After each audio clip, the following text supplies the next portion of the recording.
¿Cómo se han vivido las recientes horas en Venezuela? Lo analizamos con Marco Ruiz, secretario general del Sindicato Nacional de Trabajadores de la Prensa. Desde Washington nos acompañará. Además hablaremos de una alternativa cultural para los latinos que llegan a Estados Unidos y de un método de financiamiento para emprendedores en tiempos de crisis. La financiación colectiva o crowdfunding, como le dicen en inglés. Comenzamos esta hora interactiva de Cala en el aire ya.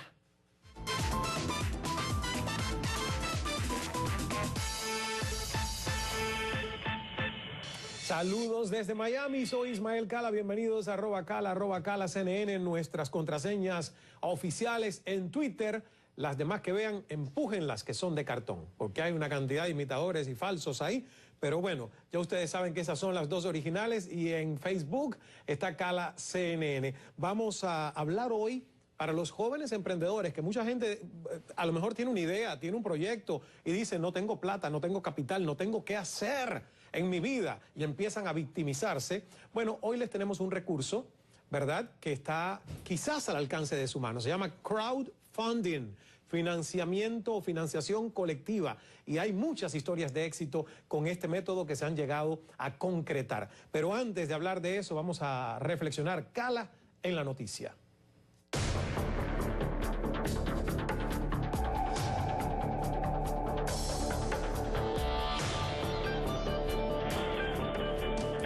El viernes 21 de marzo, la diputada venezolana María Corina Machado visitó la Organización de Estados Americanos en Washington con el objetivo de solicitar, y ustedes han escuchado esta noticia, una resolución de condena a la represión que se vive en Venezuela y el envío de una misión de observadores al país. Machado habló ante los periodistas después de que el Consejo Permanente de la OEA decidiera tener una sesión a puerta cerrada y sacara de la agenda la discusión del tema de Venezuela. Hoy, la diputada viajó a Perú para participar en un seminario de la Fundación Internacional para la Libertad presidida por el escritor peruano Mario Vargas Llosa, y el presidente de la Asamblea Nacional de Venezuela, Diosdado Cabello, indicó que la diputada opositora María Corina Machado ya no es diputada y por ese motivo no puede ingresar al órgano legislativo. Y bueno, como siempre, comenzamos este programa con más preguntas que respuestas. Yo le pregunto, ¿cree usted que las acciones de la diputada Machado han sido adecuadas?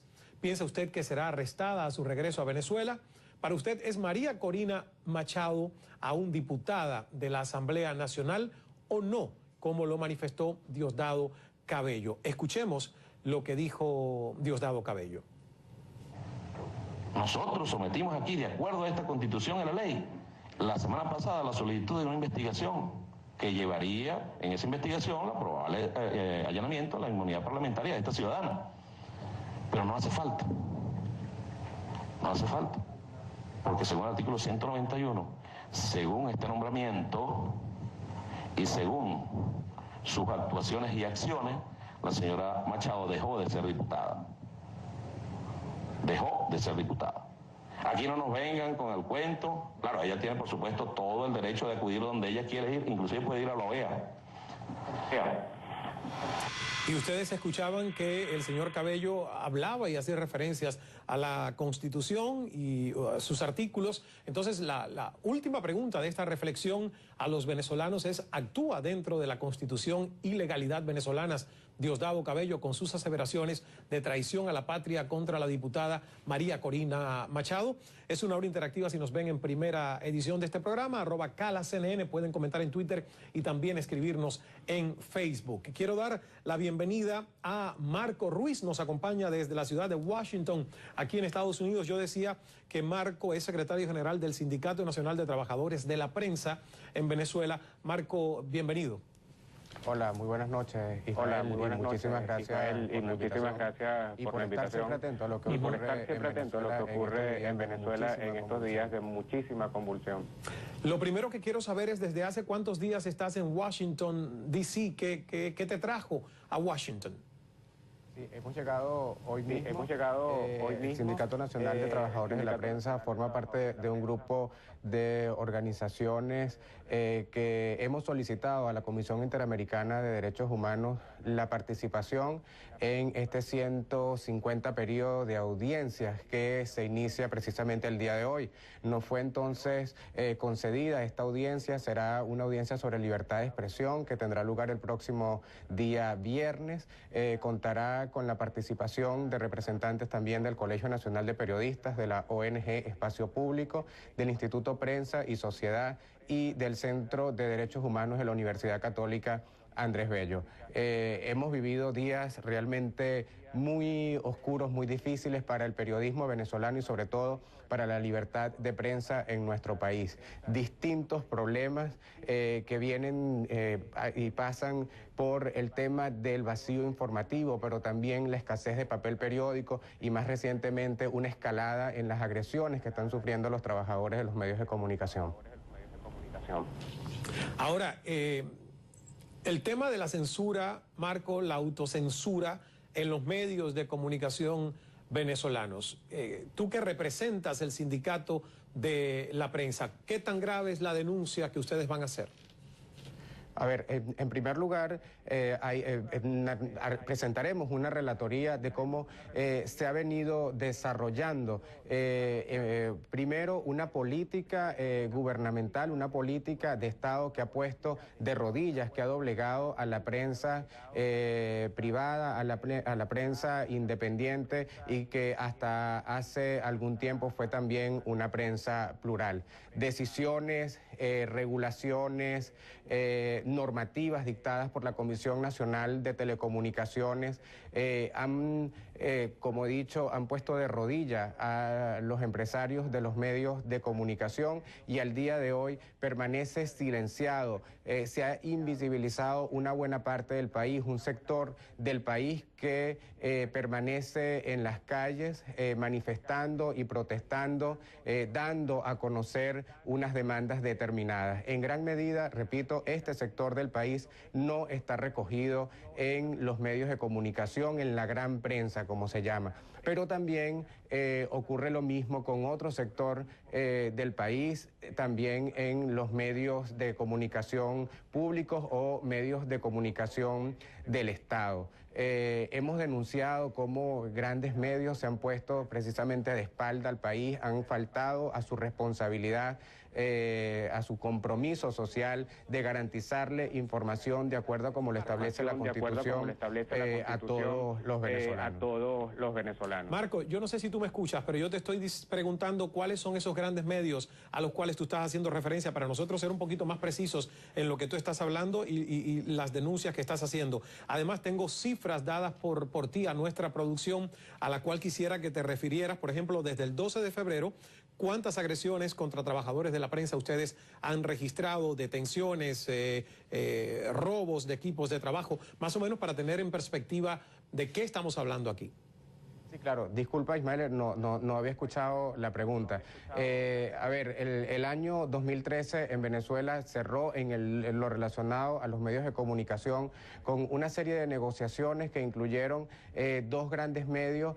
Por un lado, un medio de televisión, el canal de noticias Globovisión, y por otro lado, una corporación de medios llamada Cadena Capriles, que edita 3 diarios, el diario Últimas Noticias, el diario Economía y Negocios y El Mundo, Economía y Negocios, y un diario deportivo que es el diario Líder. Estos dos empresas, estos dos medios de comunicación fueron vendidos. En el segundo caso no se sabe exactamente quién pudo haberlo comprado, no obstante los periodistas de la cadena Capriles, por cierto, entre los que me cuento, yo además de ser secretario general del Sindicato de Trabajadores de la Prensa, soy reportero del diario Últimas Noticias. En los últimos días hemos tenido serias diferencias con la línea editorial de ese diario y hemos hecho una manifestación pública en la que hemos rechazado precisamente las decisiones editoriales que se están tomando por considerar, como dije antes, que no están reflejando a todos los sectores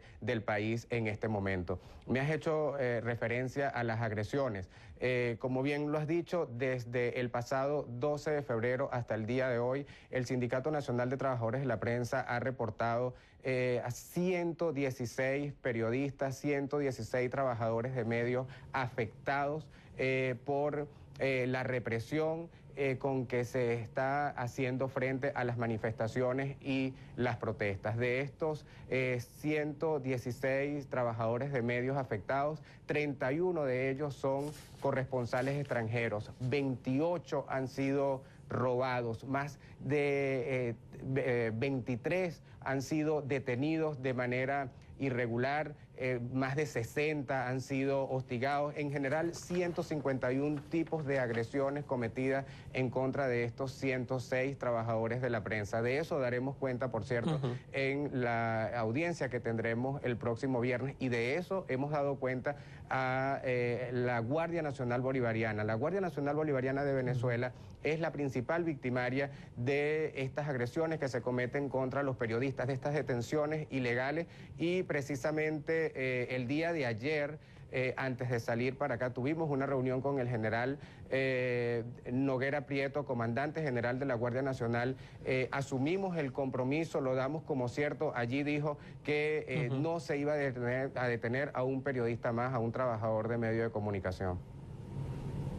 Bueno, y tengo que decir que tú decías sobre la venta de la cadena Capriles. El editor del diario venezolano El Nacional, Miguel Enrique Otero, acusó al gobierno de darle un trato discriminatorio a su periódico, que enfrenta una amenaza de cierre a causa de la falta de papel para las rotativas, y dijo tener información de que a Caracas llegará un cargamento de 4.500 toneladas de papel para el diario Últimas Noticias, el cual fue comprado recientemente por un grupo aparentemente vinculado al gobierno, un poco para hablar en el tono de lo que tú estabas diciendo. Ahora, hay un caso en particular, sobre todo para nuestra audiencia internacional, que yo siempre digo, las cifras y las estadísticas no mueven emociones humanas. Sin embargo, un caso en particular sí lo puede lograr.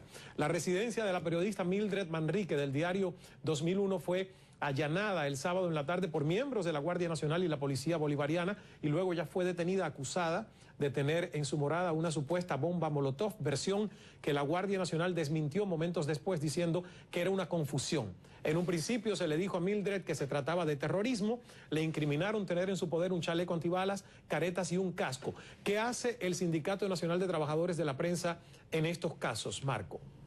A ver, Ismael, primero quiero comentar la declaración a la que hacía referencia sobre el papel.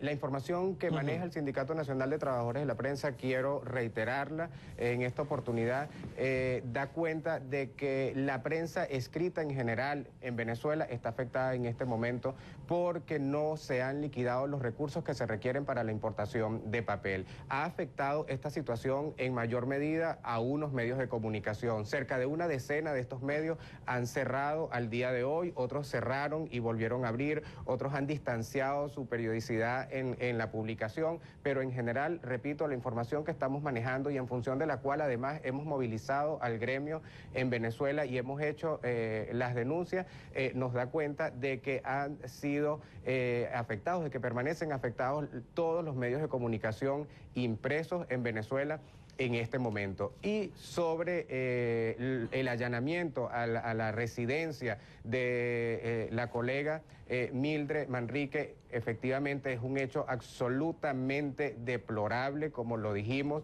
Fue lo que generó, por cierto, una protesta de trabajadores de medios y de periodistas el día domingo, y que obligó, por cierto, a las autoridades de la Guardia Nacional a que nos recibieran. En Venezuela, el día de hoy, las instituciones no están recibiendo ni están atendiendo las demandas de los ciudadanos de este país. Sin embargo, la protesta organizada con contenido como la que hicimos los periodistas el día de ayer domingo a propósito de lo que le hicieron a la colega Mildred Manrique, generó una reacción y tuvimos que ser recibidos, y en principio hay unos acuerdos, hay unos compromisos que los empezamos a ver ayer mismo, por cierto, con la liberación del también colega periodista Israel Ruiz. Como lo has dicho, su casa fue violentada. Mildred estuvo detenida durante 4 horas, 2 de estas horas además no se le permitió comunicación, no teníamos conocimiento de dónde se encontraba, le destrozaron las puertas de su casa, se llevaron una reja, además de que se llevaron unos equipos personales.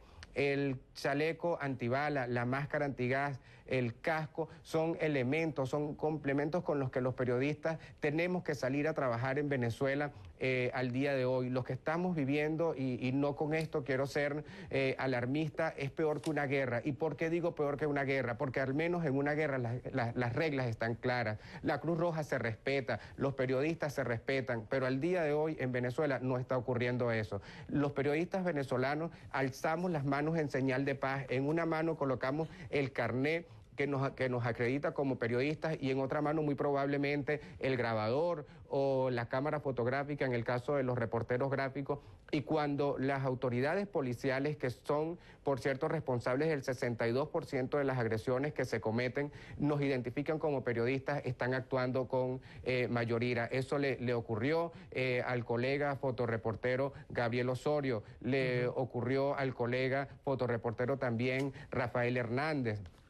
Tenemos múltiples casos, por cierto, cerca de 20 casos de estos que hemos nosotros registrado han sido también de mucha preocupación, porque se trata de periodistas amedrentados, hostigados, amenazados por grupos civiles armados que en muchísimos de los casos actúan ante la mirada impune de las autoridades policiales. Antes de despedirte, Marco, como venezolano, como representante del Sindicato Nacional de Trabajadores de la Prensa, me encantaría que pudieras escuchar la parte de las declaraciones de Diosdado Cabello, el presidente de la Asamblea Nacional venezolana, sobre la diputada María Corina Machado, que estuvo también en Washington, no logró ser escuchada por la OEA, pero al menos también tuvo la oportunidad de hablarle a la prensa internacional. Escuchamos lo que Cabello dijo y luego tu reacción al respecto. Esta señora aceptó el cargo, no es accidental, señora Machado, deja de ser diputada. Y nosotros estamos girando instrucciones a partir de este momento que a la Asamblea Nacional, la señora Machado no vuelve a entrar como diputada, por lo menos en este periodo. Si ella se vuelve a lanzar como diputada, eso es otra cosa. Si las leyes panameñas se lo permiten. Porque a lo mejor las leyes panameñas ahora no le van a permitir que ella sea diputada en otro país siendo funcionaria del gobierno panameño, funcionaria del gobierno panameño. ¿Qué significa que no es diputada? No tiene inmunidad parlamentaria. No tiene acceso a la Asamblea Nacional como cualquier diputado. Puede ser investigada directamente por todas las cosas que han venido ocurriendo. Y a eso habría que sumarle con más fuerza traición a la patria. Tu reacción, Marco, sobre lo que acabamos de escuchar. Es una muestra más de el carácter autoritario, déspota y muchas veces antidemocrático del gobierno venezolano.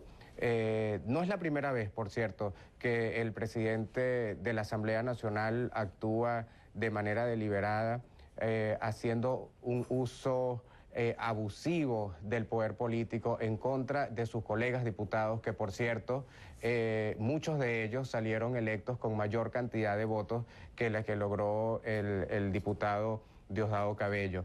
¿Y qué refleja eso? Refleja un profundo odio hacia la crítica, hacia la disidencia, hacia la pluralidad, que es precisamente también lo que está vulnerando el derecho a la libertad de expresión en nuestro país. La libertad de expresión es un derecho fundamental, es base para el resto de los derechos. De ahí viene dado el derecho a la protesta, que está también profundamente vulnerado el día de hoy, a disentir, que es precisamente el derecho que le estaría siendo vulnerado, además pues de su inmunidad y otra cantidad de cosas, pero principalmente el derecho a disentir que le está siendo vulnerado a la diputada María Corina Machado y a otros diputados que en el pasado les ha ocurrido lo mismo. Hay episodios oscuros dentro del Parlamento Nacional que, por cierto, también han incluido a la prensa. Los periodistas venezolanos no podemos entrar al hemiciclo de sesiones a hacer cobertura en primera persona de lo que ocurre allí. A propósito, desde que entró el diputado Diosdado Cabello a la Junta Directiva,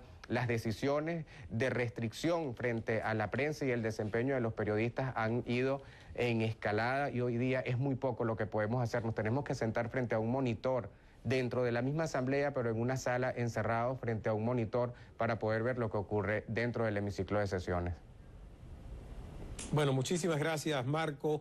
estaremos atentos a lo que se produzca de las declaraciones que ustedes van a tener el viernes. Marco Ruiz, por estar con nosotros desde Washington, apreciamos su tiempo y vamos a regresar después de esta primera pausa que hacemos para cambiar de tema. Dejamos la actualidad venezolana para hablar de crowdfunding o financiamiento colectivo. Esto está dándole la vuelta al mundo. Muchos han logrado financiar sus metas, sus ideas, sus proyectos, pero vamos a hablar de algo que se avecina y que es el teatro hispano a través de crowdfunding, conquistando Broadway en Nueva York. Ya regresamos.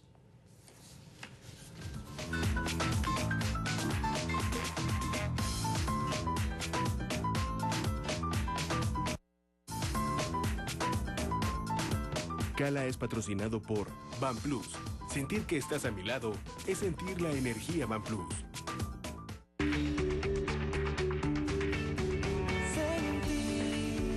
Sentir que vamos a crecer. Sentir que me conoces. Sentir que estás a mi lado. Sentir a BanPlus es sentirse parte de la energía que nos une. BanPlus, energía financiera.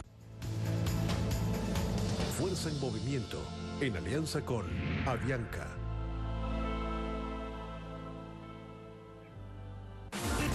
Los emprendedores tecnológicos están encontrando muchas oportunidades de negocio en América Latina. Y compartir sus experiencias con empresarias como Blanca Treviño enriquece su estrategia. Es padre que nos compartamos todo lo que disfrutamos, todo lo que significa estar empezando algo nuevo, ¿no? Lanzamos el 15 de noviembre, lanzamos el app en toda Latinoamérica y México y tenemos más de 8,000 usuarios en menos de 2 meses. Realmente nos da mucha satisfacción ver tráfico en el sistema. Y uno de los principales retos que tuvimos el año pasado fue el lado de gente, de talento. Cuando compartes el sueño, cuando lo declaras, se vuelve un compromiso, entonces hay muchas más probabilidades de que lo realices.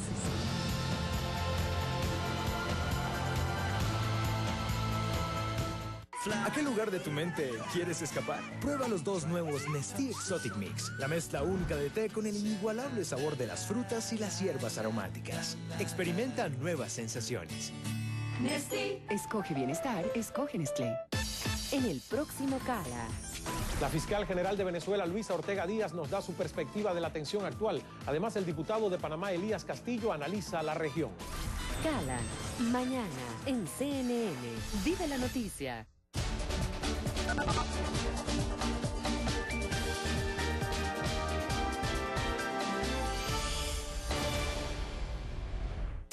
¿Quieres saber lo que hacen? Lo que dicen, lo que visten, con quién salen. Mariela Encarnación en Miami y Juan Carlos Arciniegas en Los Ángeles cubren toda la emoción del entretenimiento. Controversias. Veamos lo que hay detrás de esta polémica. La alfombra roja. CNN Hollywood. Las estrellas que son noticias. Lo que realmente sucede con las celebridades del momento. Showbiz, de lunes a viernes en CNN. La cortina de hierro se extiende por todo el país. El discurso de Churchill provocó una reacción en cadena en todo el mundo. El hito en los documentales de CNN continúa. Conoce cómo las maniobras de las superpotencias crearon temor y desconfianza. Los colores nazis cesaron, pero se tornaron rojos de la noche a la mañana. Y la declaración de Trump que desató la Guerra Fría. La Guerra Fría continúa el domingo en CNN. Hola, soy Alejandro Ra. Somos CNN.